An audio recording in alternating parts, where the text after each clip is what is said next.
are live. Hello, good morning to everyone this wonderful Friday.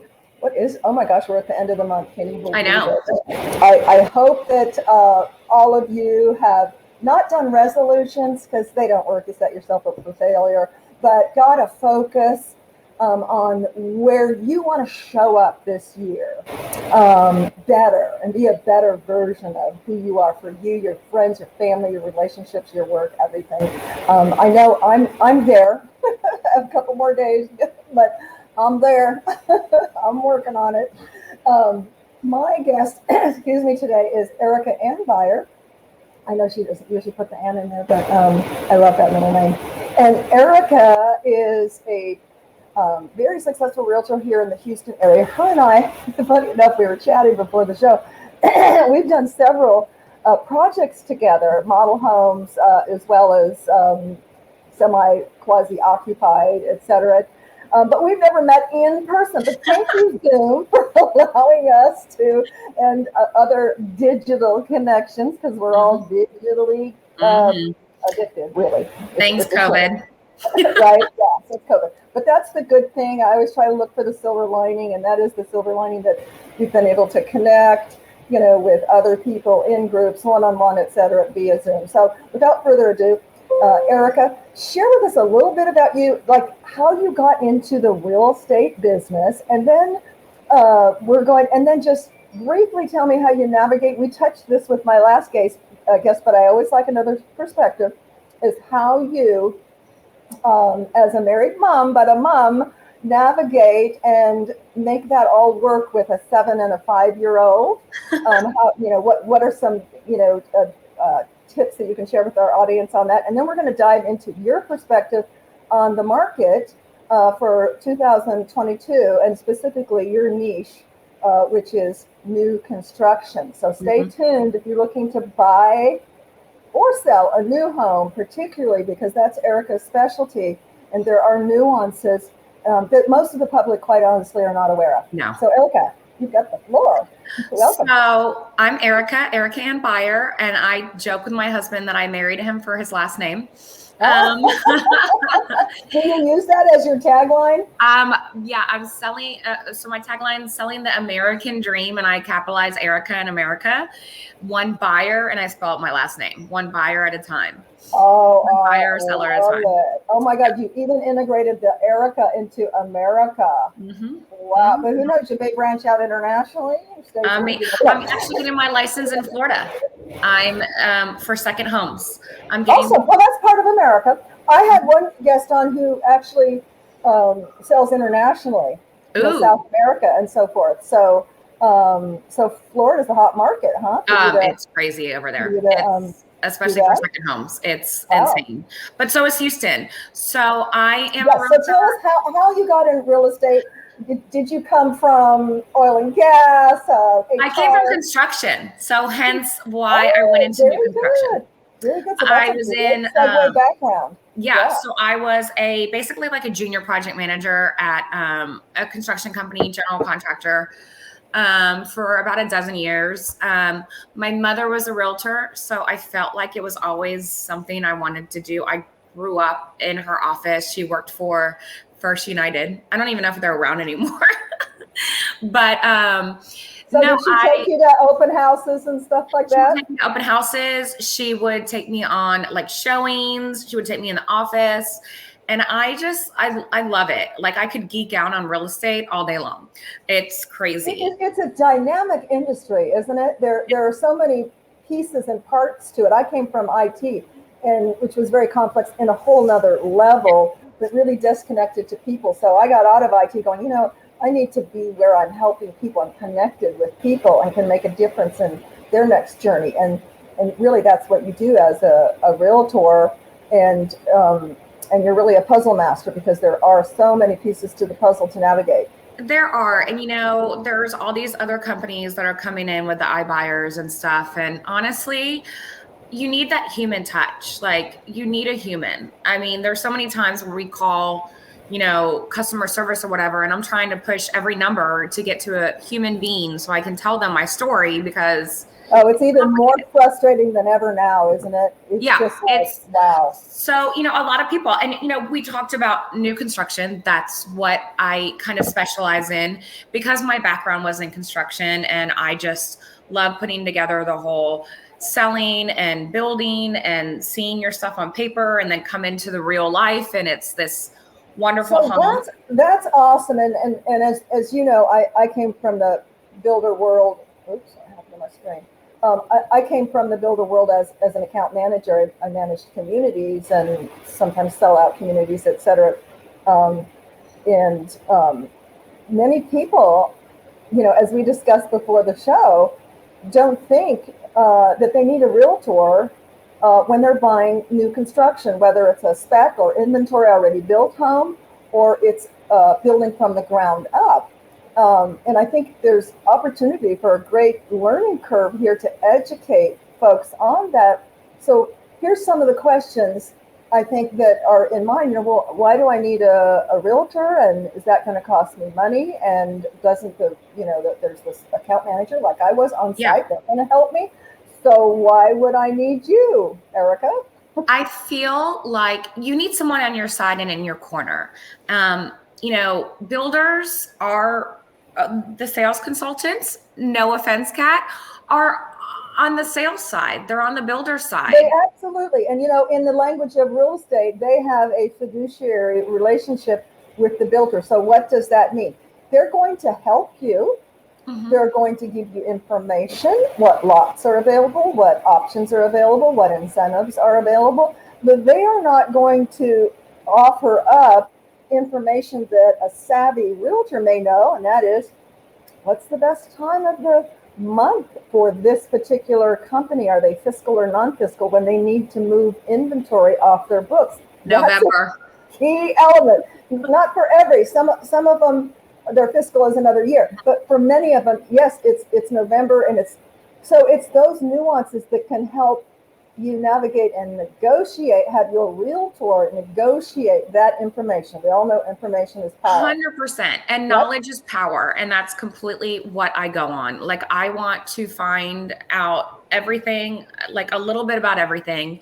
I really do a deep dive with wherever I'm with. If you don't want a opinionated, loud realtor, I'm not the one for you. I like that. Opinionated and loud, but effective. My grandfather, he was from the island of Crete, used to say, an old Greek saying, speak softly and carry a big stick. And I think that's what Erica does. And that big stick, what is it? It's knowledge. It's knowledge that you 100%. May not have to negotiate. I was reading a statistic recently, Erica, about, what's the top thing that folks are looking for in their realtor? And I forget what the first one was, probably honesty. I don't know, or being successful. But a big part of, almost parallel, was negotiating skills. Mm-hmm. And a lot of folks think that really just the price is what you negotiate. No. But how many things are there to negotiate in the real estate contract, Erica? Every line everything that has a line is negotiable, including commission. I mean, yes. It's, everyone's like, oh, it's 6%, it's 3% on each side. No, it's not. It's what you as the seller think is a fair market commission. Right. And to this day, I still don't know how 6% happened. To say, and I know you're not, but a discount broker, because there's people out there that I remember being in new home sales, and here, you'll like this one, being a realtor. Someone came in, this was Lakes of Fairhaven, I think, in Cyprus, and said, well, I want this house. What if I don't do a realtor, I'd like to get 3% off the price. Well, I'm sure you would. Mm-hmm. However, my stat response was that 3% commission, or that 3% that we pay a realtor, if you have a realtor or you don't have a realtor, it's up to you. Obviously, there's many reasons that you're going to share that they need a realtor, again, because 100%. the realtor has their back, their fiduciary, where the sales manager on site is fiduciary for the builder. Mm-hmm. So, but I'll tell you, that was told to me one time by a guy, asked by a guy who his mom was a realtor. Had I said anything but that, like, oh yeah, sure, let me see what I can do, I would have alienated my entire realtor database, which brought in 80% of our business. 100%. 80%. Yeah. We all look, here's the thing, and I'm not that agent. Like there's enough real estate in this world to go around in the city. Yep. If you look at how many realtors there are and yep. versus how many producing active realtors producing, there are. acting. Like, yep. And that's how I feel about staging too. It's, I'll tell folks I'm not the most expensive, but I'm definitely not the cheapest. I just consider myself to be the best. I love it. Everybody needs to consider themselves to be the best. 100%. And if they don't feel that, then they need to get to that place where they can feel comfortable. Absolutely. To say that. Yeah. And it's okay to say, well, I'm not really a fit. If I came to you and said, hey, Erica, I want you to market, I want you to do all your great marketing and all your contact database and send out blasts to realtors, et cetera. And I want to just pay you 1%. Yeah. It's like, well, you know what my answer used to be on that? Oh, okay. Because I had a real opportunity. This was 3 years ago, out of country. Wanted us to stage it like a model home, and didn't have a realtor. And I said, well, I can apply for the job. I do hold my real estate license. We can do a bundle package. And I told them the 3 and 3, and they came back about a week later and said, I was talking, because people will be in people's ears, right? Mm-hmm. Hey, oh yeah, I got it for 1%. Yeah. Well, I was talking to somebody, and they said, some people will do it for 5% instead of the 6. And I go, okay, well, I'm sure they will. What part? And I gave him a killer market. I mean, we're talking aerial video, and of course the luxe staging, and it was a luxury property. So tell me, what part of the marketing would you like me to take out? 100%. Stopped him in his tracks. Yeah. Oh. I mean, I look at it like, hey, are you going to go get a surgery done by someone that's not a doctor and not a professional? No. I mean, I love my job. I love what I do, but that's my career. And Right. I'm not going to go to your job and ask you if you'll take a pay cut just because. Like, should Absolutely. I go tell your boss? Absolutely. Hey, you know what? Instead of giving him his 100% paycheck, why don't you give him 80%? Right. Just because. Yep. Just because they heard other people do it. But, like you and I had talked earlier, there are some, I don't even know what you call them. I'm going to call them big box, do it yourself, out there. But the reality is, okay, that may work for some folks. It might work for their situation. But what we've found is that really people need and want someone like you who that's a human that's going to have everything in their best interest and do the full gambit of marketing so that you can get top dollar, and it is. It's a proven fact. It's a proven fact. If you use Zillow, for instance, or whatnot, using a realtor gets you the average is 14% more. So you take your 6% commission, and that a seller, obviously, usually the seller pays the commission. That's how it goes. But 14%, that's way more than 6%. So, So what you're saying, if I'm understanding this correctly, if statistics show that if you use Zillow, you're going to pay 14% more, or you're going to get 14% less? No, if you use a realtor, you're going to make 14% more on your home sale. Wow. Did you hear that, people out there? If you are considering going with cheapo, I'm not saying cheapo Zillow. I have a friend who works for Zillow back in California. But if you're going to go that route, I'm going to call it the DIY route. Mm-hmm. If you're going to go the DIY route, well, they have to cut to give you that. It's a put and take. There's no magic formula here. The formula is if they're going to do less, they're going to get you less, guys. Yep. And 100%. Statistics show, as Erica said, 14 on average percent less.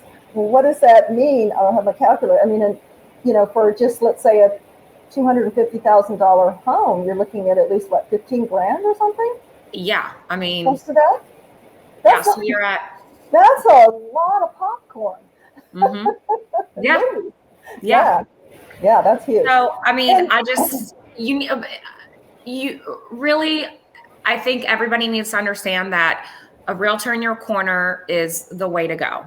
You're going to succeed whether you're on the buying side or the selling side. Like you said, I mean, you were in new construction and you were, in the sales side and sales consultant. You need a realtor. Like, I can get you something like, I can get you, I mean, it's always going to be a base price with a home. This is what you do. And then you add. And that's building from the ground up. Yep. Right? So you always have your base price. Yes. But I can get you, up like 40,000 in upgrades. I can get you maybe a lot that's better and not have to pay the premium. I will negotiate for you, and I will also be there on site to make sure everything's going okay. I will do the walk with you. I'll do the punch list with you. I'll be there for the inspection, so you don't have to be. Like, you need someone in your corner. That's awesome. And right there, that's something, because a lot of questions go on in our mind when we're selling a home, and everything from, am I going to get the loan? Can I take off work for all the inspections? Mm-hmm. Can I have time to go to the design center? Am I, there's just so many questions. So I know Erica goes the extra mile.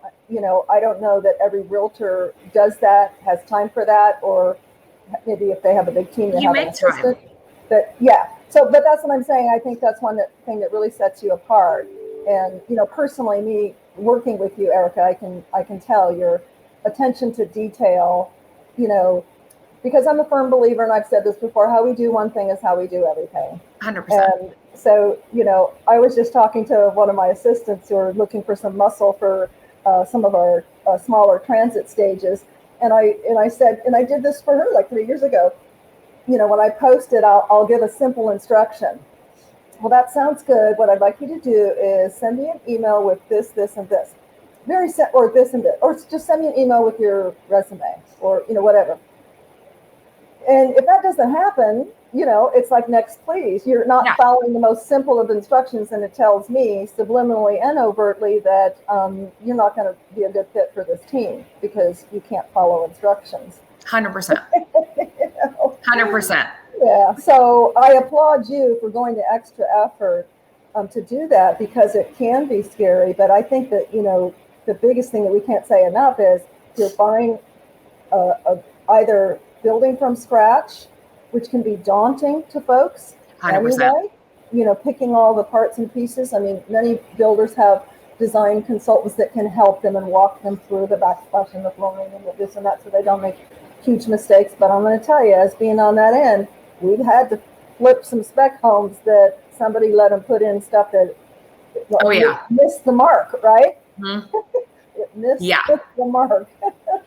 And, it's getting way more detailed. I mean, we did it. We built a home from the ground up, and it was so scary. I spent weekends at the design center before I had my appointment, because you get a certain amount of time and you're going to pick your stuff. And I remember being terrified of, will it flow? I don't know what this is going to look like. I see it on paper. I see it together. Me, Erica. And you're just like, ah! No, it's so crazy. And that's another thing. Honestly, Kat, you touched on it. Having a tribe of professionals around you is so important. Like, call me if you need, I'm not just real estate. Like, I'm going to hook you up with someone that's a professional. Do you need a handyman? Do you need, an insurance person? Do you need a stager? Do you need someone to help you organize? I've got you. Like, I will go beyond real estate because I want to make sure your life is good. Like, you're good. Absolutely. And those are, as you mentioned, those are so many parts and pieces, whether you're selling or buying, that can be overwhelming to folks. They're just thinking, oh my God. It is. And that's where a good realtor like yourself has a plethora of, and the challenge is, I will tell you, being a business owner as well, is vetting and re-vetting trade. So, don't ever judge your staging company or your realtor if they give you a painter that then just doesn't show up. And I'm now telling folks, okay, here's the 3 that I've vetted, but I haven't vet them yesterday. And as we know, we're in an ever-changing, dynamic world right now. Every year I look at my preferred vendor list and I tweak it. Whether someone because gets trades are so overwhelmed also. So I really tried, because I had a bad incident one time where I did refer someone to a staging client, and because she was not happy with them, I think there was miscommunication. There was kind of an age thing and a miscommunication. And so whatever, her perception was, less than favorable, and she judged my staging company on it, So I'm very careful now to say, this is my company. I have 92 5-star reviews on Houzz. So I'm, as a courtesy, giving you 2 to 3 trades in these areas, but please vet them yourself. See who you're comfortable with, whose schedule can fit yours and your timeline, and who you mesh with. Things. Same for a realtor. I mean, we touched on it, Kat. If you don't want this loud, opinionated realtor, I'm not the girl for you. Like, I'm going to tell you what I think. I love it because, and this is what I tell folks. If you don't like, you can say I like color. If you don't like color, you're afraid of color, and you want, I've had one in like 8 years that wanted oatmeal. They did not like the beautiful blue and mango painting that we put as accents. It's not like we brought in a mango couch. But they were like, oh, I want to look like them, which is bowls of oatmeal. Then I'm not the stager for you. Because you're going to have a wow factor when your potential buyers walk in. Which you need. Which is what you need. What did we use? A beautiful velvet green couch in the last model, right? So beautiful. I went into, it's so crazy. So I went under contract last week in a home that was in Edo, and come to find out, it was a tenant, and the house was like beautifully decorated. It looked like it was staged. I took pictures of the chairs, and it was the velvet couch and just the wire brass like bar stools. It was so beautiful. And both the buyer and myself were like, I can't believe this is a renter who like staged this home beautifully. I'm like, you need to have a home. You don't need to be renting. Like, I want to call them up and be like, exactly. I take a course with Erin V she's from LA, and she talks about, rental places, and, of course, being a designer, she's an award-winning designer. She totally makes it gorgeous, and she'll even pay. She goes, because I'm not going to live with that carpet. So, she pays to up level it, and of course you would never think a renter was there. Well, she's a renter, but a award-winning design renter.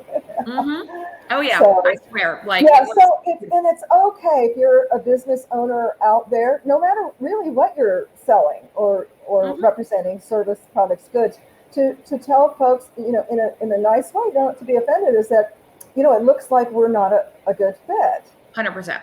Yeah. It took me a long time to get there. I mean, I've had investors, go, oh gosh, I love your work, but I didn't budget for it. So, I'm sure it's not going to be like your work, but I'm going to have to go with this other stager who was like a lot cheaper. And I said, that's okay. She goes, I'll budget for it next time. Yeah. But, for whatever the reason is, it's like, that's okay. We're not a fit either personality-wise or budget-wise. It's okay to say no. Whatever. It's okay. It's okay. That frees your energy and space up, because truly all we have is our energy and the same amount of time every day. Yep. It frees that up for the next person who's going to know you, like you, respect you, love what you do and what you offer, and that's what we all deserve. 100%. Yeah. So what are some things? I know we said, knowledge is power, of course, and definitely, if I can't drive it home enough, if you're purchasing a new home, whether it's an inventory home, because there's incentives there, I'll never forget, my son years ago, his very first house, him and his wife's very first house.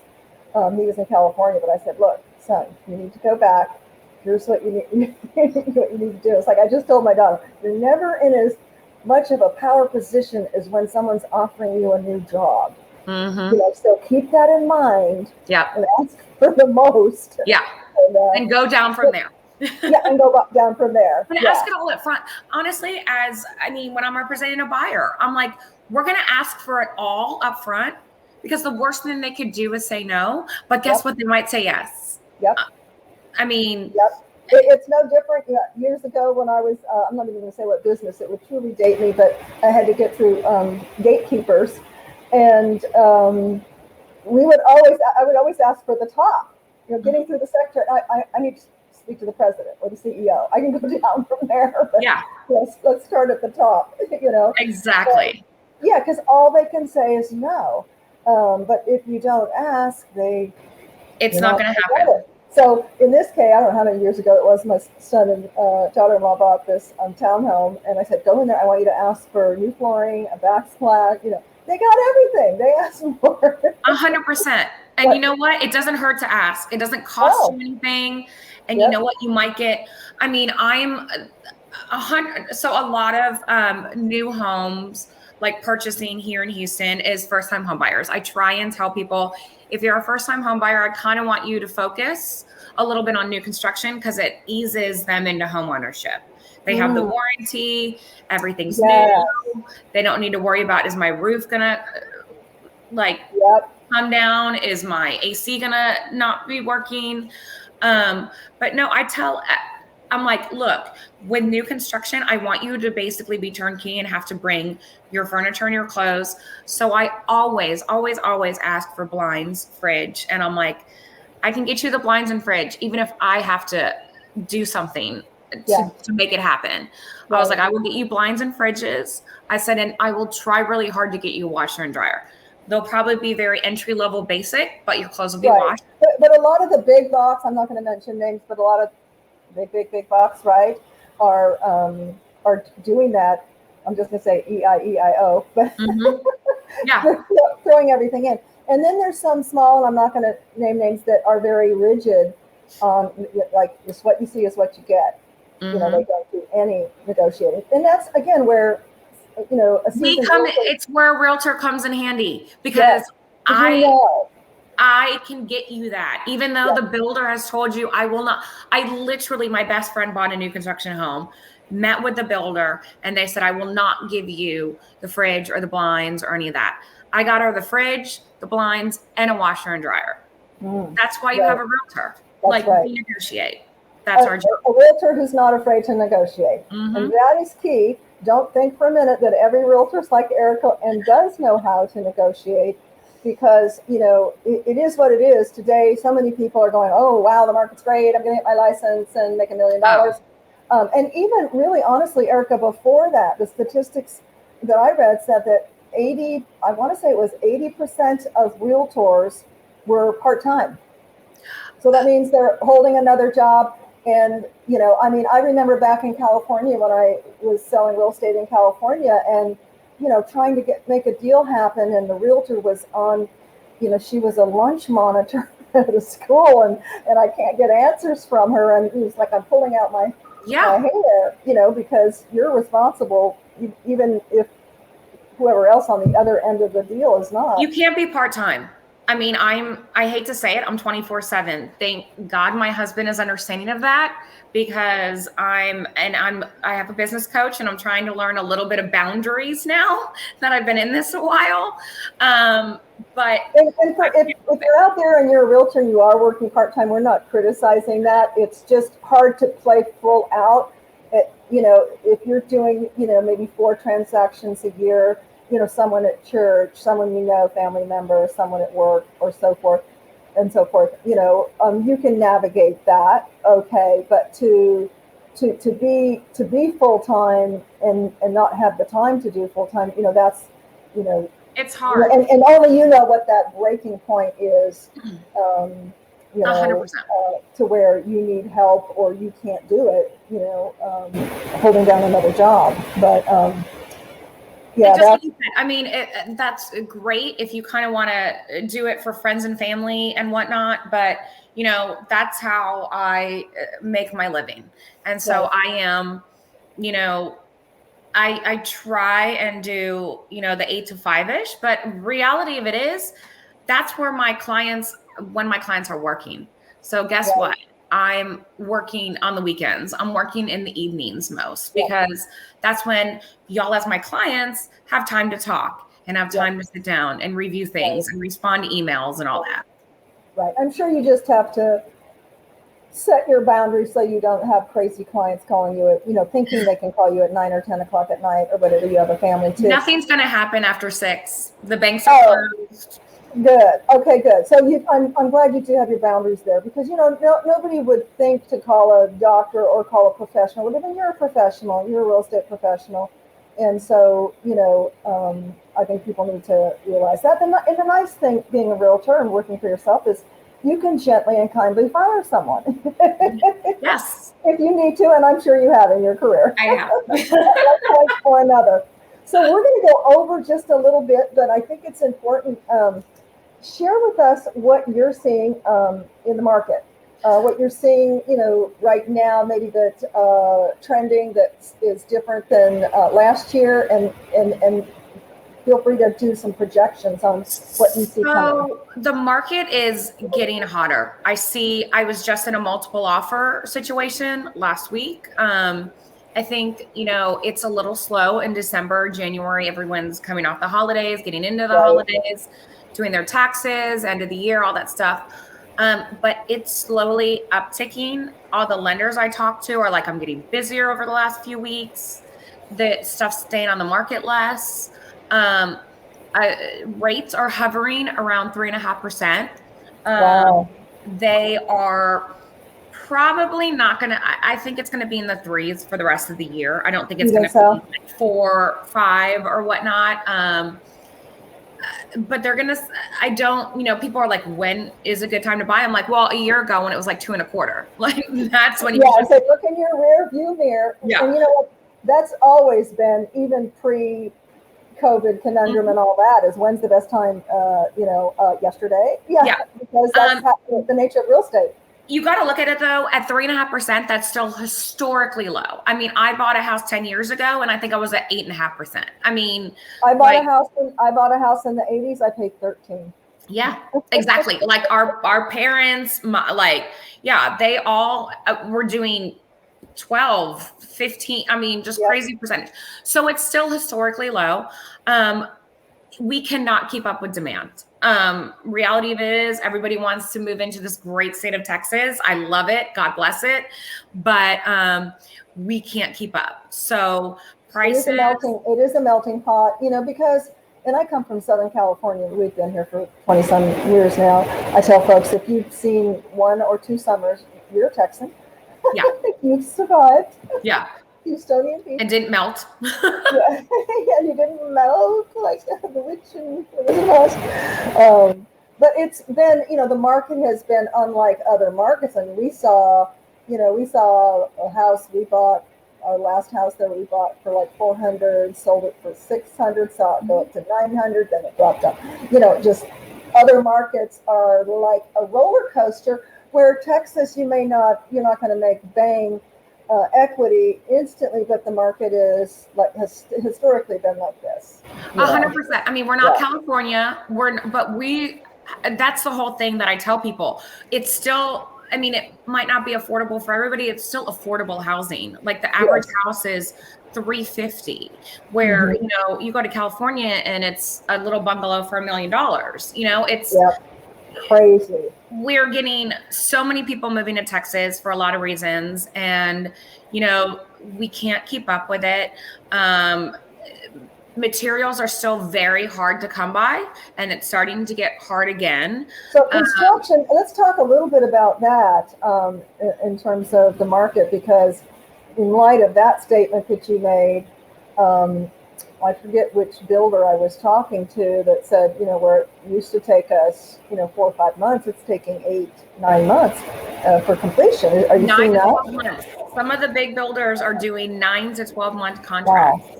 because So they the can't. good news on that is that gives plenty of time if you've got someone on the fence with credit that you can put them in credit repair.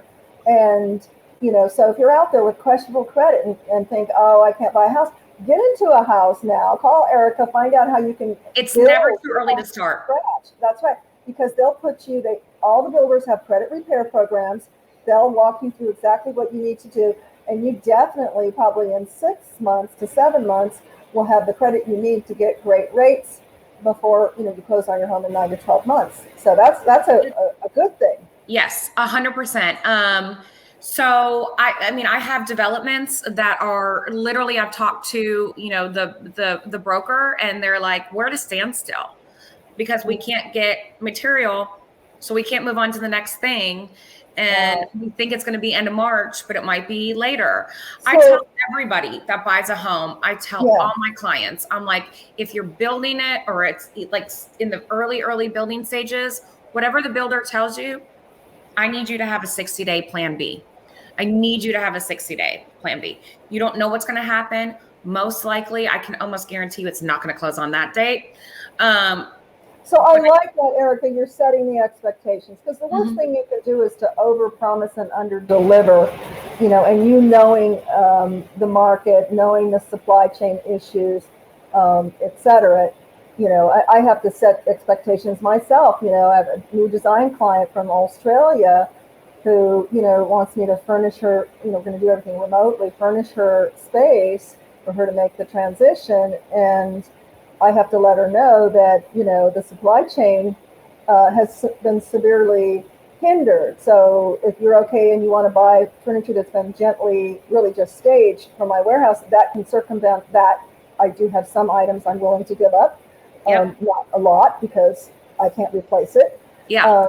But setting those expectations, I think in any business, and particularly real estate, where there is and are so many variables like that, is huge. And then you have the knowledge and experience and background to know, okay, this builder A, their timeline seems to be about this. Builder B is a little short. So what's important to you? That might drive what builder you go to, et cetera. So talk to me a little bit about the multiple offer situation. I know my business as well. I mean, we're seeing, we're fairly busy between design and staging. We're doing a high rise actually next week that's been sitting on the market for quite a while, and they're priced lower, and it's less than 300,000. So incredible views and everything. But I think, there'll always be a space and business for us where it's such a beautiful space, but people really can't imagine where the furniture will go. And, that's where, people think staging is just, bringing in pillows and some color and this and that. No. But defining the space is Yep. critical. Especially with those shotgun homes where the shotgun is huge. Yes, you've got to define the space. And then in this where's our dining room? Where's my family room? Yep. Where does it end? Where does it begin? Well, and not just shotgun, which we see a lot of those in the Heights. We've done plenty of those where you have to define the space for them. But open concept, which has been the rage for a decade or more. Yeah. People tend to, when I go into so many people's homes, whether it's occupied to stage it or for design, I'll see the furniture all up against the wall. With this big empty space. Because they don't really, although they love the open concept, they're not really sure how to float furniture, how to make zones, things like that. So that's really critical. But what is your tip for our viewers for folks who are in a multiple offer situation? It's not always about the bottom dollar. There's so much. Because there's other things to negotiate, right? It's not just about the dollar amount. There is your option fee that can be larger, your earnest money that's larger, your down payment could be larger, FHA versus conventional, How much down payment, closing time, maybe they need more closing time. And this is where it's critical that you have a realtor like Erica who finds out, what is the Achilles tendon? What is the pain The devil's in point? the details. Yeah, devil's in the details. That is right. What's the pain point? Because for one person, it could be, logistics of one closing because they're coming from another area. Another, it might be price. When I know that I'm about to be in a multiple offer, I will tell you too, I call the listing agent and I'm like, hey, we're about to submit this offer, but what do your clients need? Do they need a lease back? Do they need a quick close? Do they need, that. I mean, any of that stuff? Like, what is going to put me in front? Because I'm not only going to make my offer look good, I'm going to make the details look good. I love that. I love that you do that. And you and I both know that, realtors don't have to give any information. They don't have to tip their cards to help you. That's why we all work together, though, because you know what? You never know if you're going to come back to that realtor and you're going to need them on your side because they're on the listing side and you're on the buying side. And I'm sure you have found, the bottom line is we're all people. And so if this realtor has, 6 offers and you're snarky with them or not professional or 100%. what have you, I'm sorry, even though, they can have an opinion and lean it towards another offer. But when you've got someone like Erica who can make a call and get them to tip their card, even though they don't have to, because she's being professional, she's being forthcoming, she's wanting to do the best thing for her client. I'm super transparent. They give it up. Yeah. They give it up. I'm a talker. I can talk like, an Eskimo into buying ice for me. I don't know. Like, I like to talk, but I genuinely like to talk because I like to get to know you. Mm-hmm. I'd like to know who you are and and I start visioning. I mean, when I sit down with I will not open a door until I sit down with my clients and talk about what is your fate. Like, tell me about what your best home, like what's your dream home? You walk in, it's this, is it 3 stories? Is it 1 story? Is it 2 story? Sure. Is it older charm? Is it new and modern? What is it? Because there's a million houses out there. I don't want to waste. Look, I have kids. No. I have a life. You don't want to waste your time or their time. I had a realtor, this is before I got my license back in California, who was showing my husband and I homes. And, as important as what they want or their dream home, because then it has to come down to, okay, what's your budget? And then it comes down to what are your must-haves? Okay, what are your critical must-haves? And sometimes that goes into I must not have. For me, it was I must not have power lines. Mm-hmm. I must not have power lines. I must not have a shake roof because everything was I forget what they call it, that clay.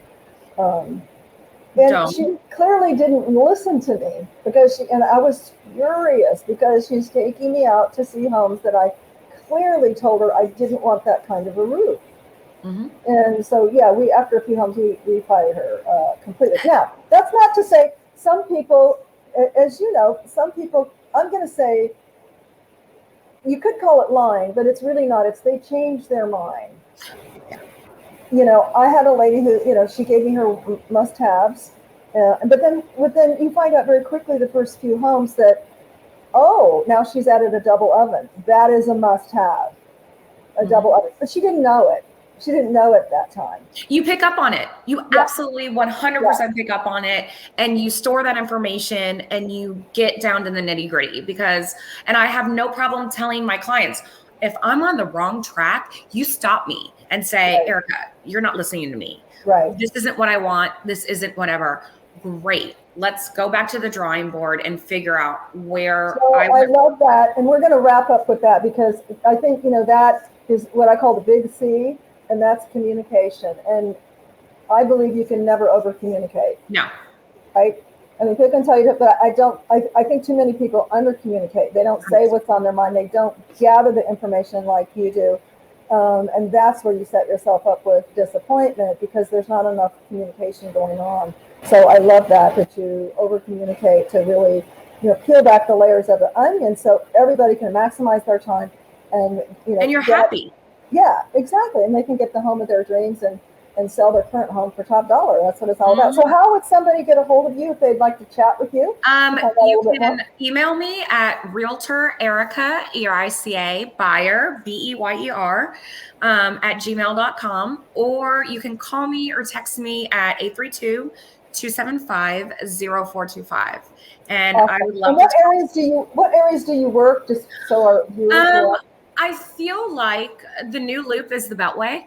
It's not 610 anymore. So inside the Beltway is where I like to concentrate. In town, in the Houston area. I've done the suburbs, but I will 100% admit that I reach out to my friends that do real estate in the suburbs so I can pick their brains a little bit, because that's not my specialty. Your specialty, yeah. Inside Houston area, surrounding heights, Garden Oaks, Oak Forest, Edo, all that area. Perfect. Well, thank you so much for sharing. And this will be posted on our YouTube channel. Yay. It'll have all your information, etc. We'll let you know when we post it. Great information. Thank you so much, Erica. Thanks, Pat. It was such a pleasure. The show here. You're so welcome, sweetie. And I look forward to working with you again on a project soon. And being in person. And seeing you in person. Have a cup of coffee or a tea or something. Folks, stay positive, stay hopeful, and stay connected. And thank you so much for connecting with me and Erica today. And if you're looking to buy soon, connect with Erica. She will help you out. An amazing realtor. Have a great weekend, everybody. Bye, guys.